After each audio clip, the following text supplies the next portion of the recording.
So I want to end with a warning to mining pools. We plebs are basically insane people. You should realize after having seen the last 6 months, we're insanely committed to getting this activated.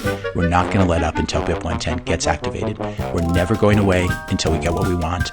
We are going to be a thorn in your side for the next 5 years, for the next 10 years, if that's what it takes. And we're going to make your lives and continue to make your lives absolutely miserable if you oppose us. And it's because you mining pools need to remember you work for us, the plebs, and not the other way around. And here's the other thing. We have a remarkably high threshold for pain as hodling plebs that I can promise you that your exchange or mining pool or other Bitcoin or crypto business does not have this similar high threshold for pain. We don't care if the price tanks to $15,000. We don't care if it takes to $5,000 or $1,000. We can out-hodl all of you because we have our Bitcoin in self-custody. We also don't care if the chain split, if there is a chain split, and if there is one, if it wreaks havoc on your exchange. We don't care if your mining pool goes bankrupt because we keep throwing out your blocks. BIP 110 is being run by the most maniacal Bitcoin plebs that have ever existed, and we're armed with our personal servers, our Star 9s, and our Umbrals. We're hashing, we're mining, and we really are taking back the network. So I would say, because this is being run by the most maniacal Bitcoin plebs that have ever existed, and we're not going to take no for an answer, I would suggest that the Bitcoin mining pools think about this, realize this is a very simple, non-contentious upgrade, and they just start to signal for it. So I would suggest to the large mining pools, choose wisely, have a nice day, and make the right choice, because otherwise your lives are going to be absolutely miserable. So if it's not really possible to stop arbitrary data from being added on-chain because there's an infinite way in which it can be encoded, what are we really talking about? Like, are we trying to really signal that we're against sin? Are we trying to really signal to the heavens that we're moral? Like, I'd like to kind of make you think about it through a religious perspective. Like, because anyone that is a proponent of BIP 110 and is also religious, like, does that kind of maybe align with your view of the church and like your desire to, find the kingdom of heaven? Well, Luke is literally saying that, if you don't do with 110, then you are for child porn and child molestation and CSAM. So, obviously, they've made it a moral stance, and that's their entire thing. Sure. I mean, I know that conversation is a moral one, but with regard to the supernatural beliefs of the afterlife, like if you don't do everything you can to stop this, might you go to hell? Is my question. Well, folks, we are back again. Second episode in a row with Rod back in the saddle. Feels good to have him back. But folks, we were talking before this, and there's a lot of plebs that are getting lost in the kayfabe. They're lost in the sauce, for years. It has been common knowledge, politicians in Washington, they'll go and yell and call each other names across the aisle, and then they go hang out and they'll go to the Epstein parties together and have a chuckle because they understand what the kayfabe is. And this is how it is when, the influencers are hanging out at the conferences. They'll go and yell at each other on stage, and then they'll pat each other on the back, shake each other's hands after the argument that ensued. And all the while, the plebs are in the crowd, just like cortisol spiking, fist clenching, sphincters tightening, losing sleep. And we're watching this happen on Twitter right now. Professor Crater ratcheting it up. The plebs are, getting ready to brawl in the streets is what it feels like as we are quickly approaching the attempted activation of BIP 110. Yeah. The plebs don't see Luke or Mechanic taking selfies with Chris Seedor backstage after they did a little kayfabe on stage at the conference. They go back and they take selfies together. They don't know that, these guys are sending each other ideas and goofing off in the group chat while they're, ratio and cotards and dogpiling on Shinobi on the timeline. But a lot of people enjoy it. The kayfabe is thick right now. I mean, you've got tons of glaze coming. The prediction markets they're trading like crazy. People Fred Krueger has come back to Bitcoin. He's kind of like P.T. Barnum. And he has turned Bitcoin today into a circus. He's a circusman. and he's got the plebs coming and they're doing tricks and they're crashing out. And people are showing up and they're like, I can't believe what I'm going to hear today. These plebs have some of the most autistic, strange pleb slop, pedophile conspiracies. And, all these people, all these Bitcoin personalities, all these memes, these guys, they're all tied to Epstein Island, apparently. And it's like the plebs are being oppressed by the evil of Epstein Island. Like that's whatever's going on in their world. This is entertaining. So people are coming around, people are coming back to Bitcoin to watch the Cardones show up, and they get the plebs to dance and to hoot and holler. And Darkside, he's one of the elder plebs, and he comes in and really sets the tone. Like Darkside and Puncher, those guys really set the tone. Puncher's talking about feds, and he's like, this guy's got Langley in his bio on Twitter. He's a fed. It's like, yeah, man. Yeah, I'm sure that's what that means. Hey, like Darkside, he is, Larry Lepard, the boomers love Larry Lepard's boomer kayfabe.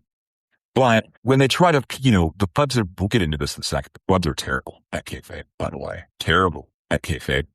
But they love the kayfabe. They loved Larry Lepard's boomer kayfabe, but Larry he's really sensitive. He's like a big angry bear. And if you poke him, he'll block you. But Darkside is the panicking boomer bear now. And he's on the side of the plebs. But yeah, I could go on and on. The plebs love it. And then the best part about the circus is the plebs who come to perform their kayfabe consciously. You got like the plebs who don't know that they're part of the kayfabe, and they're just, you got like Bruce Pepe, that guy who's really morny. Those guys, there's a bunch of them. They just don't even know they're part of the kayfabe. And then you got the ones that are showing up. It's like the open mic stand-up comedy hour. And these guys like Justin Bachelor. Now, people might think that Justin Bachelor and myself with the Bugle, that we're opponents, that we're rivals. No. We're both in the kayfabe, and we know it. And Justin Bachelor just is so bad at kayfabe. He's a great representation of what the other plebs are like. The plebs, they get so cocky, they get so invested in the kayfabe, and they think that they deserve to be on podcasts, that they deserve to be on stage in spaces. And then, like Justin, you get on a pod, boom, from nowhere to Robert Breedlove's What Is Money? Breedlove did the Sailor series last cycle. And you get on there and you unprepared for the question, what is Bitcoin? Or, how is Bitcoin money? How do you explain that? He had no explanation. He even brought notes. He read it. He's opened the podcast with like 4 pages of notes. And he didn't have the answer to explain yourself. And you say, what is Bitcoin as money? And that's what the plebs are. They're just not ready for the kayfabe. And it's just very apparent. And so the game theory my point is the game theory doesn't look fondly on the people who don't understand the kayfabe. I think we talk about this pretty frequently, the importance of understanding the rules of the game in which you're playing. And it's very clear a good portion of the world, a good portion of the plebs on Twitter engaging in discourse, Noster plebs are even worse, have a very low understanding of the rules of the game, of what's being played right now. And, one of the interesting observations that I had this week, so, Justin Belcher was yelling at Udi being an asset or whatever. And I keep on interacting with these, pleb accounts that are yelling about BIP 110 and supporting it, and they have their like ex-military service in their bios. Former naval pilot, former, Air Force pilot, former, whatever, military service member. But before all of that, they have pleb. And so the signal of pleb counters any former government affiliation that may suggest that there should be scrutiny around their current affiliation with the government.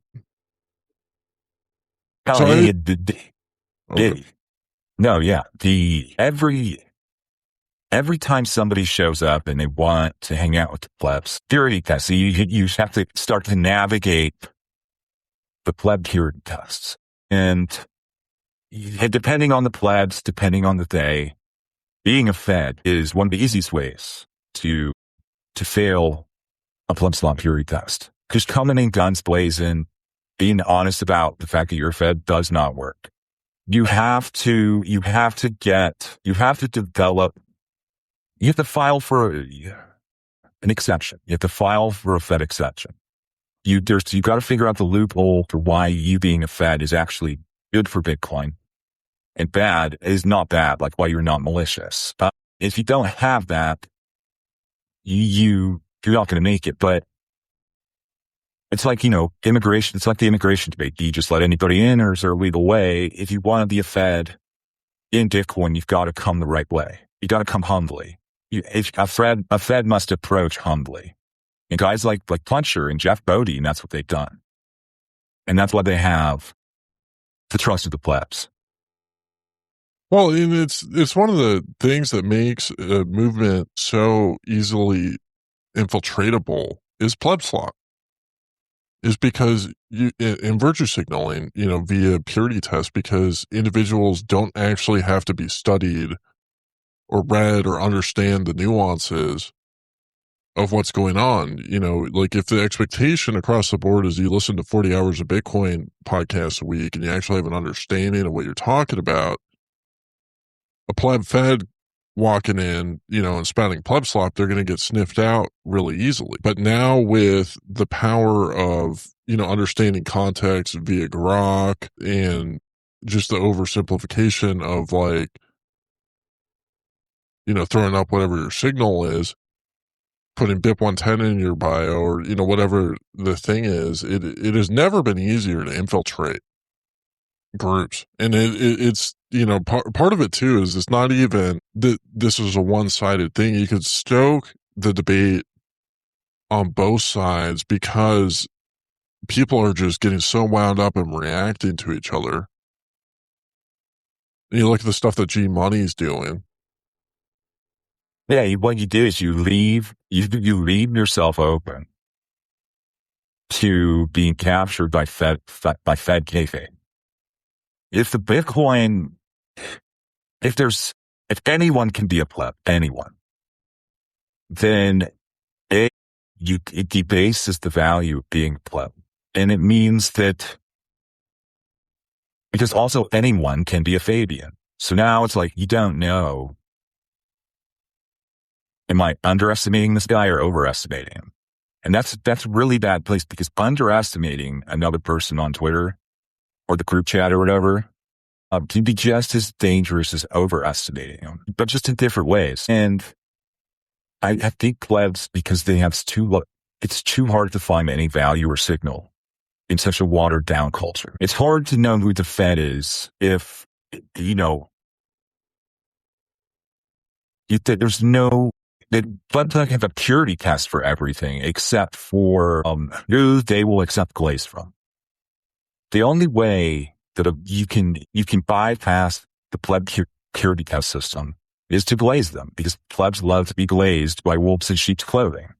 And so it's so hard to get into being a pleb the right way by listening to 40 hours per week and you going through the pleb process, realize you don't have to be a pleb, you could be a pioneer, etc. It's so hard to get in when you're trying to do it the right way, but it's so easy to get in for the wrong reasons if you know how to glaze. Absolutely.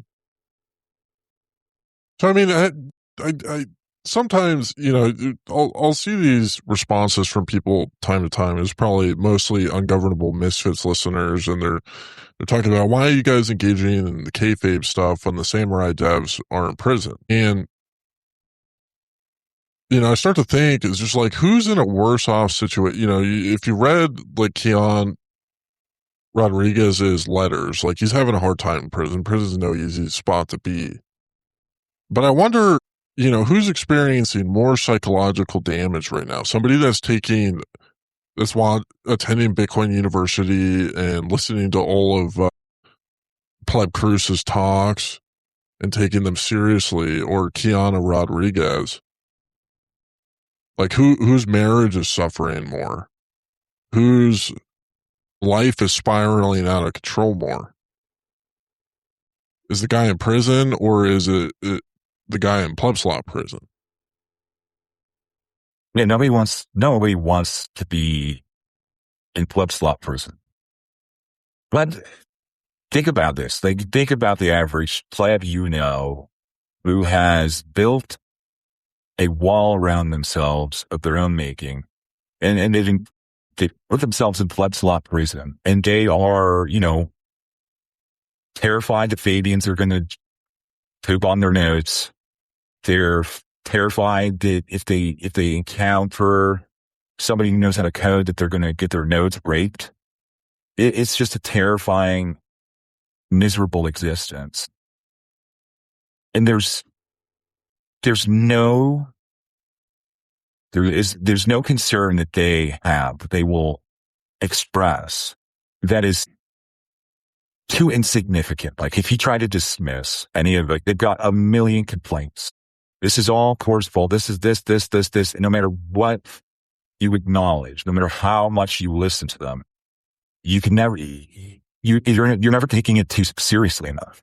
Everything is so dramatic, and it's so high time preference. And they quickly devolve the conversation into pedophile. Like, everybody disagrees with them as a pedo, or they are too comfortable, or they're adjacent, or they're friends with pedophiles, or they support CSAM, or they're, okay with child rape.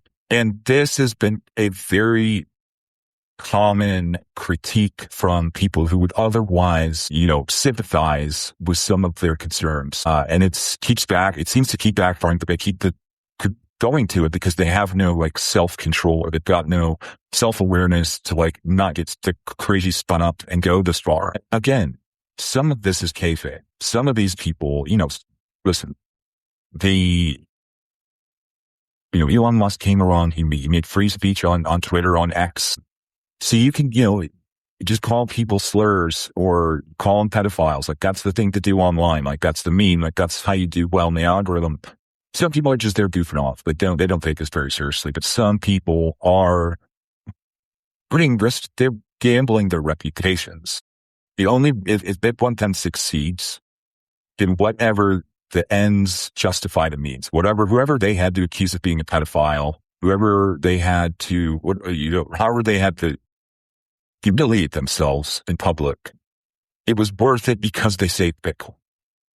But if that doesn't happen, then their reputations are it's going to be hard to recover from. And if you don't understand the kayfabe, if you don't understand what's going on, you don't understand the rules, this is where I think that the chain split is going to be metaphoric and literal, because it's like they're going to realize that they forked off the culture when it's too late, and they won't be able to get back because there's no replay protection. And what's going to happen, with, Luke has been deleting all of his pedo tweets after a lot of it went public. But if you've been crashing out on Nostr, you're going to have to ask permission to delete your pedo tweets. And so if you're engaging in kayfabe on Nostr, that's going to be problematic too. Yeah, so I'm looking at Twitter right now, and I see a tweet from Dylan LeClaire. It says non-economic nodes literally do not matter. And the same goes for non-economic plebs. Matthew Cratter is threatening to attack mining pools with a series of non-economic plebs. And, my fear for the plebs is they just have such a little understanding of the Bitcoin ecosystem, which is a very broad, expansive, scattered, disorganized group of individuals interacting with this technology.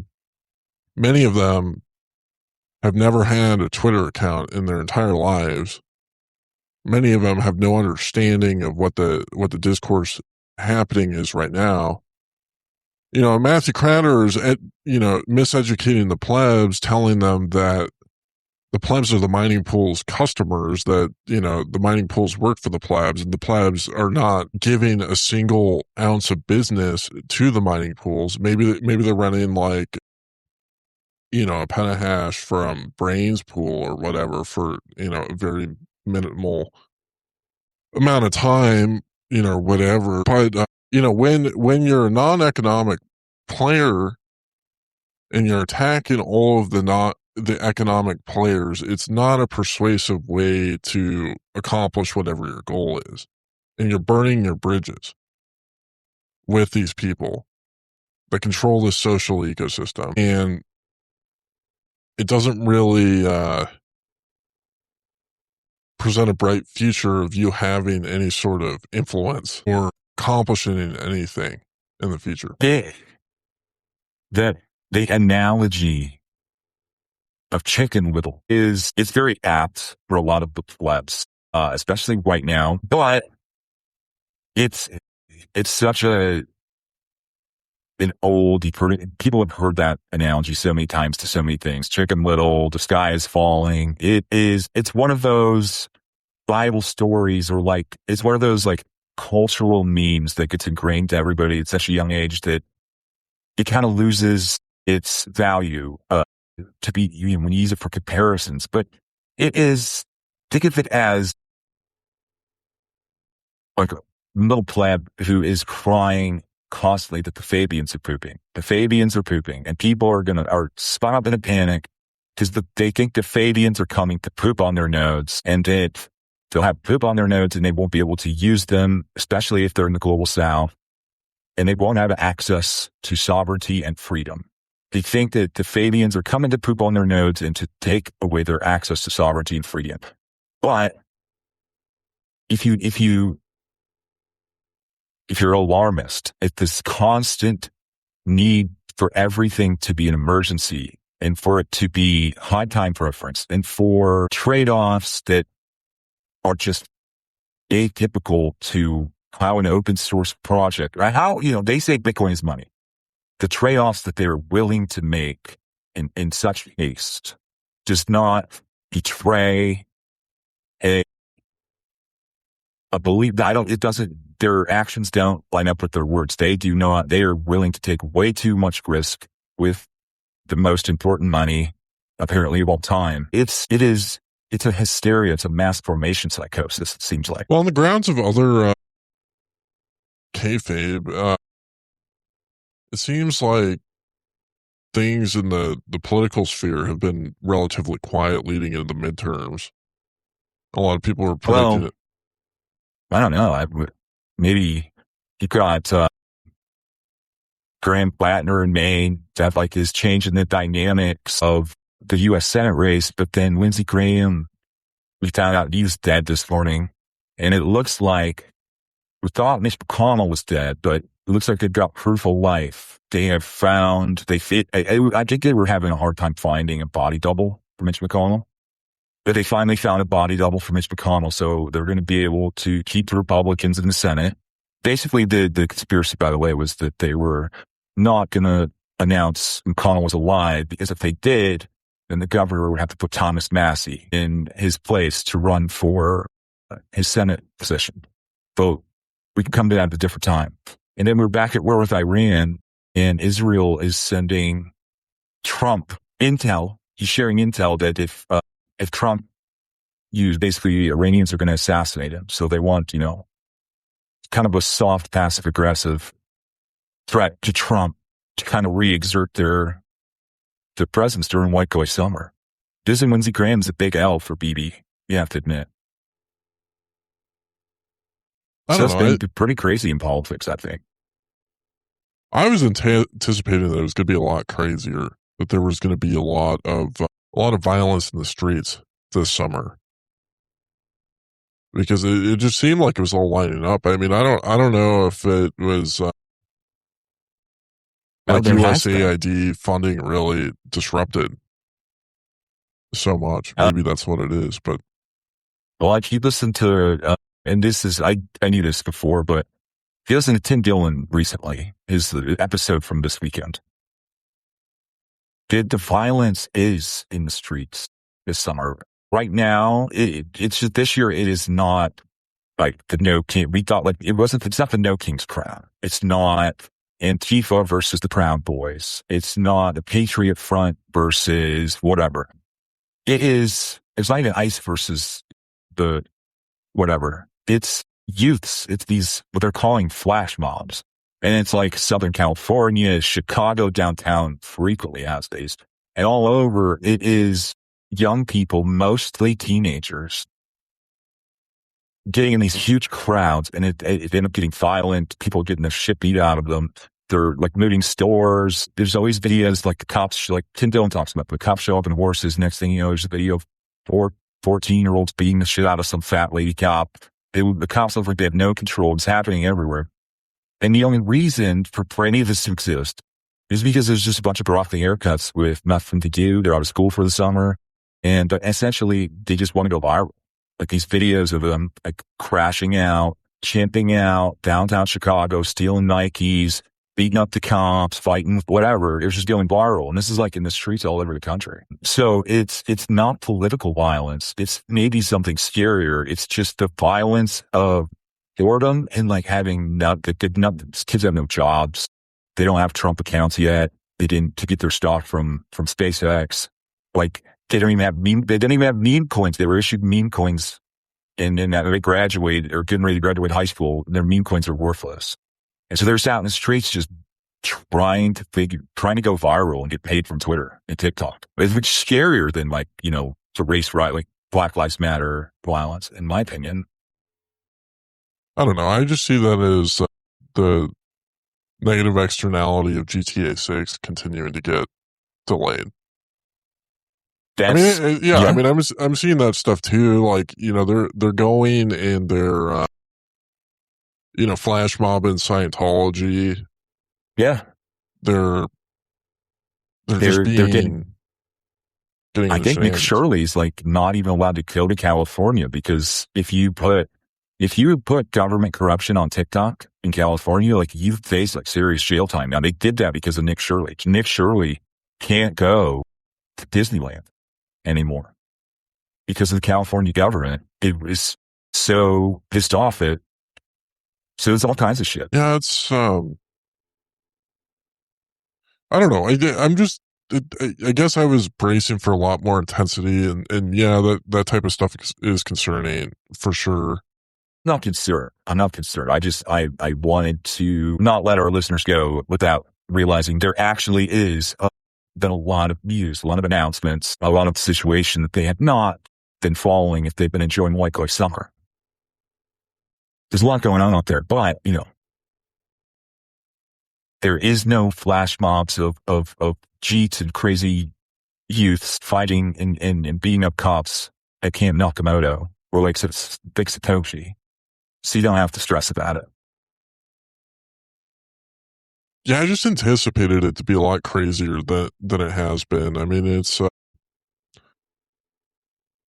think a large portion of the population is just, from what I've seen, is very exhausted in multiple ways. Like they're exhausted financially, they're exhausted socially, and they're kind of like in a freeze pattern, waiting for something to happen. And it seems like that's going to be the what's going to continue for the duration of the rest of the summer, and then they're going to be cold and sleepy in the winter. I don't know, man. It is the culture everywhere is having a problem. Like we talked about sports being back. Well, it's not back. The UFC, the 250 was incredible. But you want to talk about old narratives, stale memes, really proving how fragile they are in public. Conor McGregor last night, man, that huge letdown. Yeah, I mean, it kind of, based on last night's flop, it really seems like 250 was a dead cat bounce. Like we've been seeing this thing that has happened for a long time, which is Hollywood flopping with remake after remake after remake after remake. And I mean, the last run of Conor McGregor fights was like the Star Wars like sequel trilogy, pretty much. Like last night was essentially the third movie in the franchise where Palpatine comes back out of nowhere and it just doesn't make any sense. And I think it's it's really, I mean, the thing I'm noticing is it's just, I think it's really hard to like capture people's attention right now. It's really hard to draw them into a good, compelling story. And we're on the precipice of like this big moment, I think, which is going to be the public's reaction to the Odyssey movie. Like that's going to be potentially a defining moment for the summer. And, you know, the critics have been very fond of it. The critical drinkers already crashing out about it preemptively. We might see the plebs really dissatisfied with it, or we might see them really excited with it. But yeah, I mean, there has been a series of cultural flops. They've been telling us that that the girl from Juno is going to was now a man, a trans man, who is 5'2" and has a voice like SpongeBob SquarePants. Is that they're trying to tell us that Juno could be, an ancient fighter, like Achilles or whatever. But that they've been implying that they've got, Ellen Page as Achilles or whatever in Troy, but it's not true. She's just in the movie. She has a role. Nobody knows what the role is. So there's this like, all of this is marketing for the Odyssey. It's all part of the kayfabe, and we have lost. So now everybody has to see the movie. You're right. This is why it's coming down to us. Is all the people with not a very good, reputation for being reliable in their reaction to culture recently are crashing out, telling us how bad it's going to be. And all the people who have a terrible reputation and who we're expecting them to glaze it too hard. So we can already we already know what those answers are going to be. And there's going to be a few people in the middle who are going to be surprised. Their reaction is going to surprise people. Like if Shane Gillis thinks the Odyssey is badass, people are not going to expect that. They're going to freak out and like, is Shane Gillis Republican or Democrat? Yeah. If, certain people, the way they react to it, it's like, Giacomo. Everybody thought Giacomo was going to side with the Nazis, flattered her, and then he didn't. These people are going to have these reactions where they're going to, break off from what your expectation is. It's going to force people to go see it for themselves. And the dude just made some badass movies, Inception, some of these other ones. You might be able to make whoa cool. I don't know if anybody really believes that, but we're all gonna fucking find out. Well, Star Wars made what cool with Andor. They pulled it off. Right. They had a lesbian couple. They're inspiring women to be captains in the Space Force now. So, I mean, are you looking forward to the Odyssey? Or everybody is. But are you looking forward to it because it's going to exceed your expectations for how bad it is? Or it's going to exceed for how good? How much you're going to enjoy it? I mean, I'm optimistic that it's going to be good. And, I'm trying to be. Yeah, I think it's important. Like there's these stories that have been around, have been defining stories, underwriting serious themes of culture. The Odyssey has really been one of those stories. It's one that children often read in school growing up. And well, it's I'm hopeful it'll be good. Yeah. What about, what are we missing out on here? We've got all the World Cup's finales coming up. The World Cup has been a success. Yeah, I mean, the thing that's missing right now, and this is something, I think very astute people have been picking up on for a while, is you're watching the plebs, crash out. You're watching, these rises in mental disorders. The Canadians are all, getting the government to help them kill themselves. And the reason why is because they're missing out on a compelling story to drive them. Feeling like they're part of something, feeling like they're stepping into a larger role, and they're serving a purpose, for like it's giving their life meaning in one way or another. And when you're looking at, the fiction and the kayfabe, instead of it being inspiring kayfabe that gets them to feel better about their lives and, want to be better plebs, they're getting very discouraging kayfabe at the end of the day. And so it's like, what is the plebs messaging right now that they're receiving? It's that their messiah in Bitcoin is going to fail because of CSAM unless everybody using the network changes their minds and follows Luke. And it's a really tough, narrative and story to, be a part of. And like, maybe in the moment they feel like they have this sense of meaning, but they're sheep getting led to slaughter ultimately. And I think they know that and they're feeling that. Subconsciously, they're understanding that. A lot of them are in denial about it consciously, though. Or at least maybe not a lot of them, but many. And so, the question is like, what are these narratives? What are these stories that could be told right now that could change the course? And it seems like, everything's setting up well for the Antichrist to come into the picture and to lead the plebs. Like, as this vacuum grows, the market demand for the great man, the great savior to step in and to save the plebs from their directionless wandering and bumbling is just going to grow stronger. I think Peter Thiel was spot on. What you were talking about, when you said it's hard to get people's attention. It's hard to hold people's attention, to capture their attention. Because what people are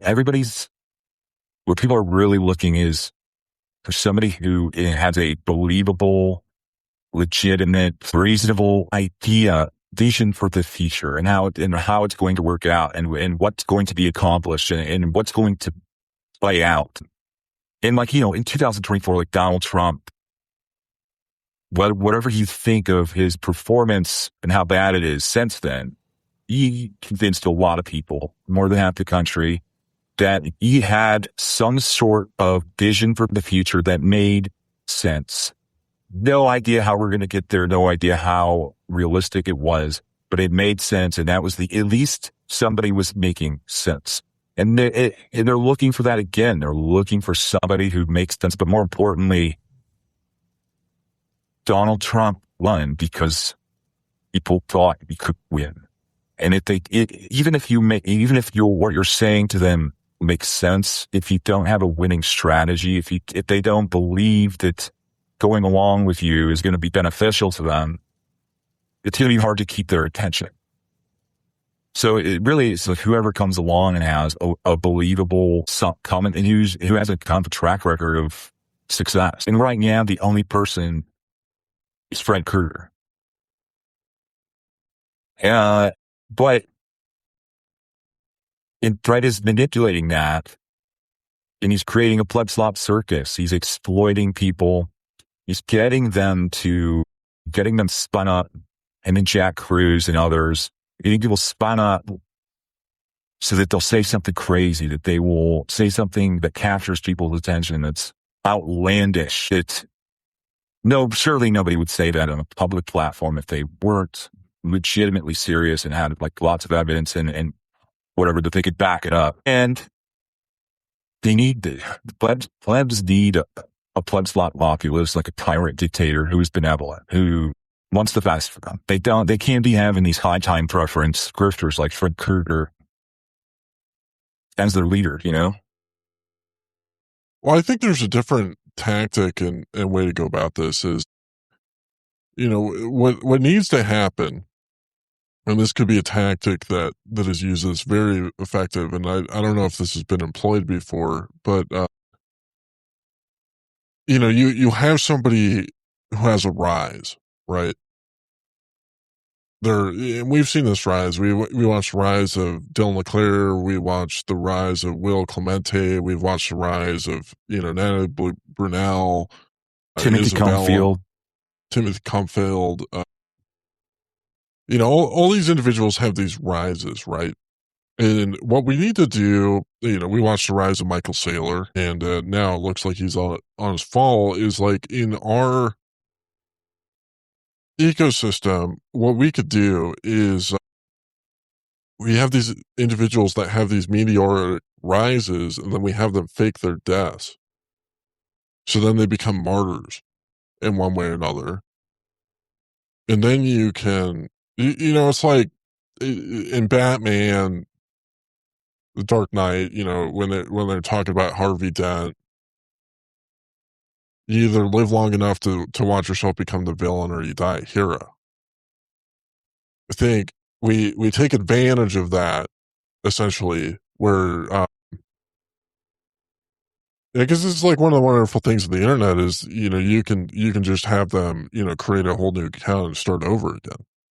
You know what I mean? But you look at individuals like Hal Finney and just, people just can fluff him so hard in a documentary about like how he was a saint. He was like the best person in the world. Like he just loved his wife so much and like was such a good coder and C++ and, like Bitcoin needs more Hal Finneys. And so I think, for individuals that like actually care, Saylor says the most selfless thing that you can do is, die with your coins. And I disagree. I think the most selfless thing you can do is to fake your death and, go out.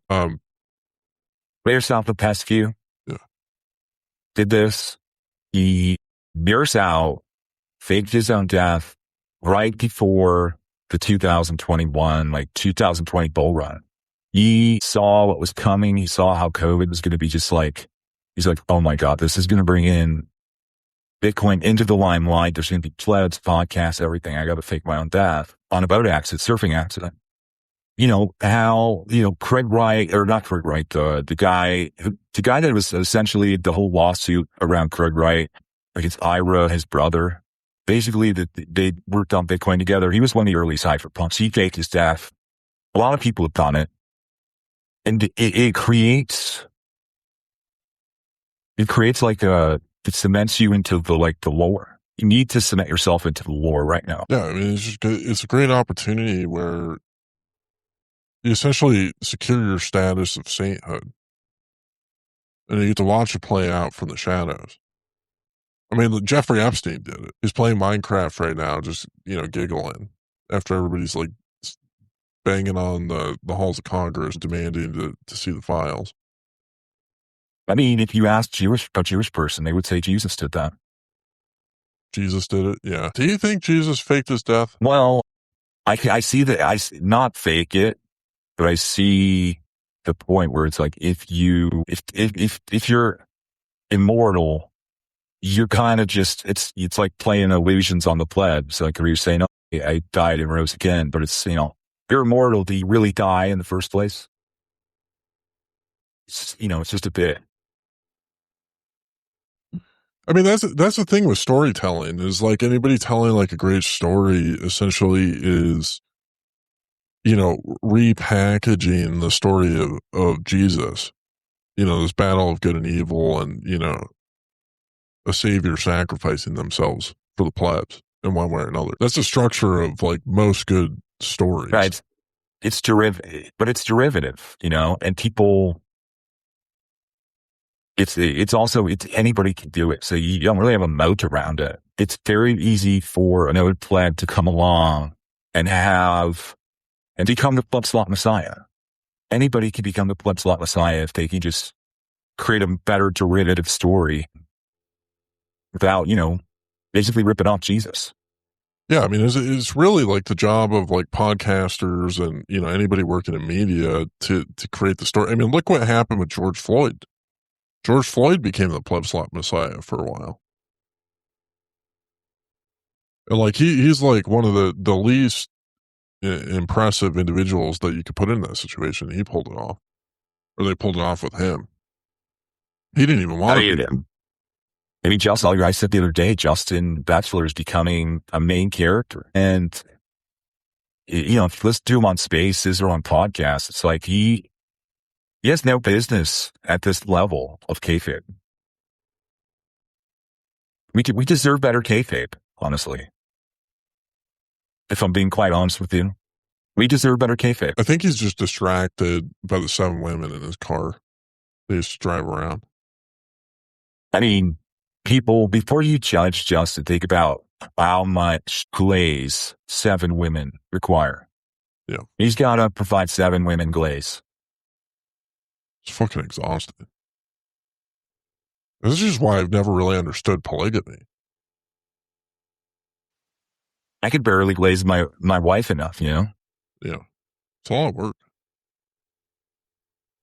It's like you got to feed a family, raise children, and glaze your wife. Like, how do you have time to do anything else? 7 wives. It's like being a mother bird. You come home and your babies are all out of the nest, and they're just like glaze, glaze, glaze. I mean, these guys that have 7 wives, they if they didn't have 7 wives, I mean, just think about the productivity that they could offer the economy. If you can juggle 7 wives, you got to be able to juggle a Fortune 500 company, for sure. I don't even think Claude Nithos can glaze 7 wives without running out of tokens.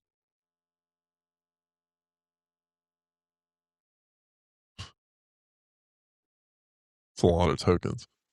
Yeah. You got anything before we get to the fountain booze? No, I think it's if you find yourself picking your boogers and begging mining pools to virtue signal hash to your effort, and you think that you control Bitcoin, just do some self-reflection. Beggars do not control Bitcoin. Nobody controls Bitcoin, but certainly not bugger picking beggars. If you're a bugger picking beggar, you don't control Bitcoin. It's just, and there's nothing wrong with being a bugger picking beggar as long as as long as you know who you are. Don't forget who you are.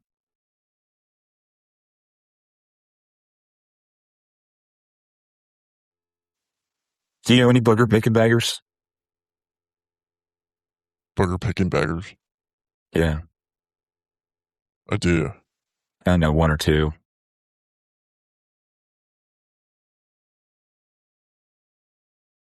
I sure do.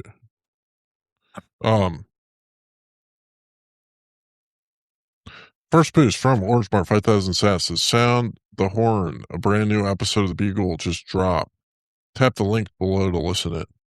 And didn't post the link yet. Below.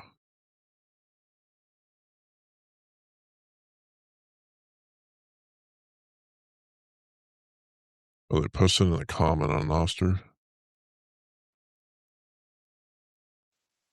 Oh, man. I get a 404 when I click on it. Good job, Noster.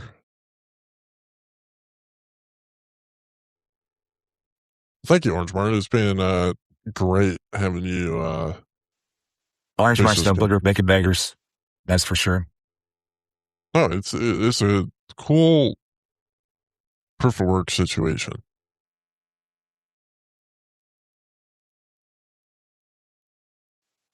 The next one is from Lopes. 5,000 sats. Bryce Burner Node made me laugh. Has anyone started a kayfabe university yet? Maybe that's Bugle. Maybe Bugle's kayfabe university. Teaching the plebs a little bit of kayfabe. Actually, I saw some murmurings of Spammer University launching this week to teach people how to spam, how to poop on the plebs' nodes. And although that's going to rile them up. Yeah. That is going to rile them up.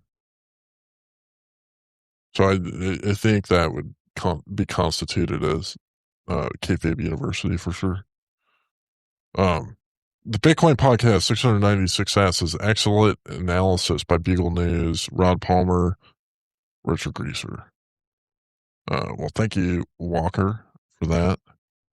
Sounds like Carla's hanging in there, looking real pregnant. If you're a praying person, make sure to pray for her because the pregnancy's been real complicated. But yeah, they could use some glaze, you know, and people are struggling. They could definitely use some glaze. Shout out to Walker and Carla. Indeed. 80. My Canadian Rockies camping trip over the holiday was too cold to sun my tips. So I think the mosquito bites on my ass from squatting in the woods to pee should count as extra credit. I'll make up the difference at Lake Satoshi in a few weeks. Nobody's questioning Katie if she's doing summer the right way. So yeah, like get the extra credit, but you will have to make it up at Lake Satoshi, just so you know. I'm just confused on how it's too cold to sun your tits, but it's warm enough for mosquitoes to bite your ass.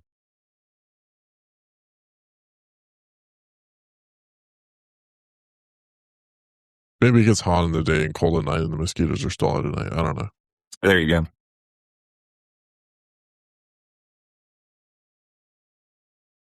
Josh King, 101 Sass has glazed me harder, daddy.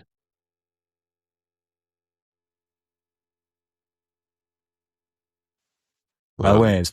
And then BTC on board with the 100 sats, 2 thumbs up. Thank you, BTC on board.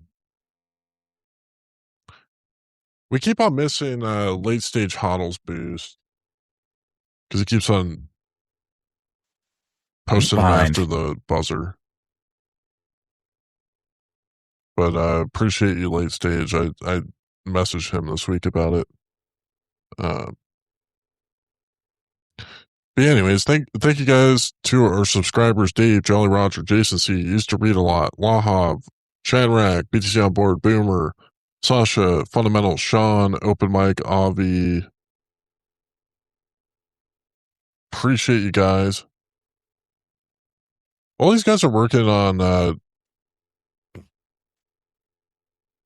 cool stuff. Jason, Fundamentals, just released an episode of the Back on Chain podcast that I listened to, talking about 1994 fish. Shadrack's been on the Underground podcast tour. He's been doing a show with Rayo over at Liberty Under Attack. Was on Ungovernable Misfits recently.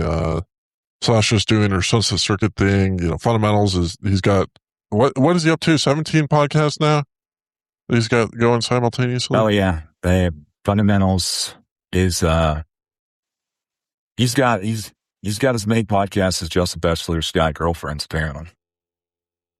Yeah.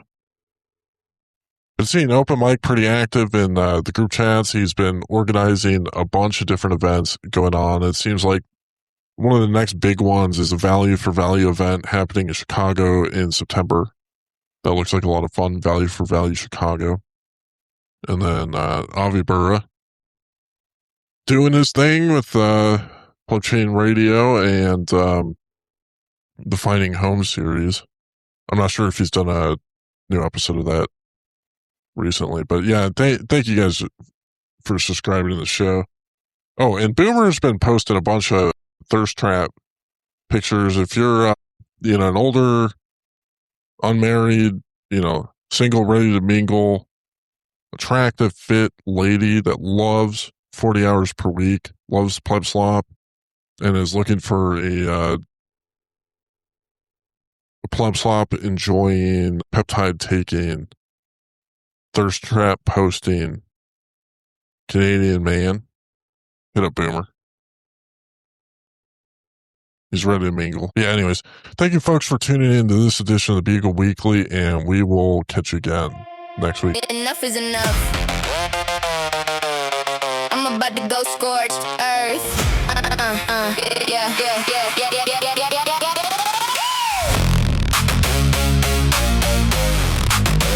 Enough is enough. I'm about to go scorched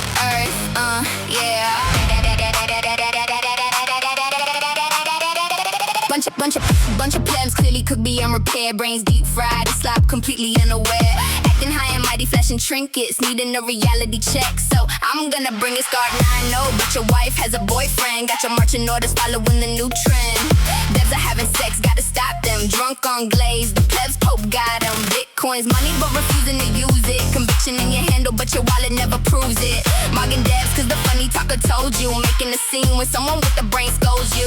Soccer flopping to get attention, acting desperate to get an Andy Bags mentions. You ain't my competition, you're my warm-up. One verse from me got your whole crew shook up. Hey bitch, do you really wanna cry harder? I'm watching Pleb Cruise's belly get larger. La la la la la la.